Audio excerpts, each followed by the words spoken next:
So Jesus is saying, immerse yourself in my presence. Soak in my presence.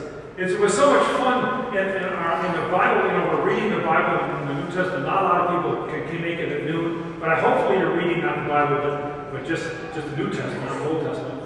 But reading the New Testament for the month of May, and we've been meeting at noon to discuss it. And Al is getting tired of my message. I have to quit here soon. But anyway, listen, it's so much fun when people are reading the Bible and reading Scripture and then talking about it together, sharing impressions and reactions to the message. It's just great. It's like we're reconnecting with our roots. It's like we're reading our autobiographies. It really is. When you read the Word, you see we're getting back to the origin of things. We're getting back to why we love each other and why forgiveness is so important and so on. And it's a recalling. It's a reconnecting. And it's like we realize that we're woven into the fabric of Jesus, that we're woven into this quilt, and we're woven into the power of His message and His love. It's like a spiritual quilt that's formed as we share and talk about our stories and experiences in relationship to Christ.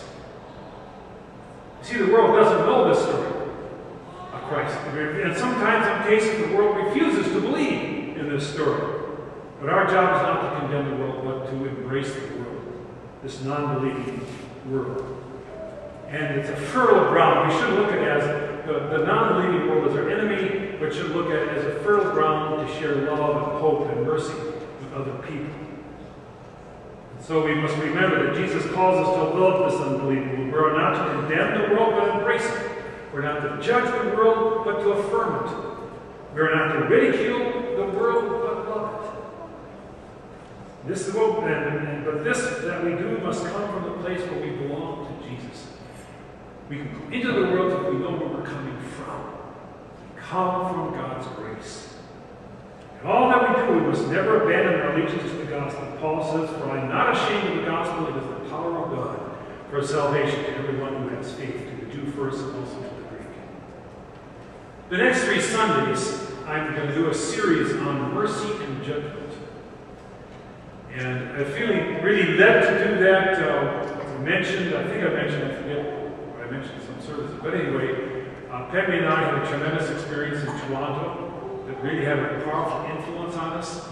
And one of the pieces that came out of that was a book that John and Carol are not there, the ones that founded this church up in Toronto where we went to this. The title of the book is Importance of Forgiveness. And I realized how significant the issue of judgment is in healing. People to experience healing. And when there is judgment, there is confinement and limitations and condemnation and judgment. It just confines people. But when there's mercy, the doors are open up, the windows are open, life comes in, and there's a spirit of mercy. And I just realize how pervasive the spirit of judgment is in our culture. Criticalness, finding things wrong, judging. And that just does nothing for us. Absolutely nothing for us. And so we have a wonderful gift to give the world through Jesus Christ, the message of mercy. The way in which relates, and I'll be talking about that the next 3 Sundays, focusing on that reality. And maybe you get tired of hearing about it, but I think it's a powerful message for us to live. So may God's Spirit work in us to remember that there's something bigger going on, just like those checks who wrote that note inside the shell. There's something bigger going on, and it's the grace of God working in our lives. And may we always remember that's the source of our life. That's what we're rooted in this power and this love. So thanks be to God for what He's doing in us.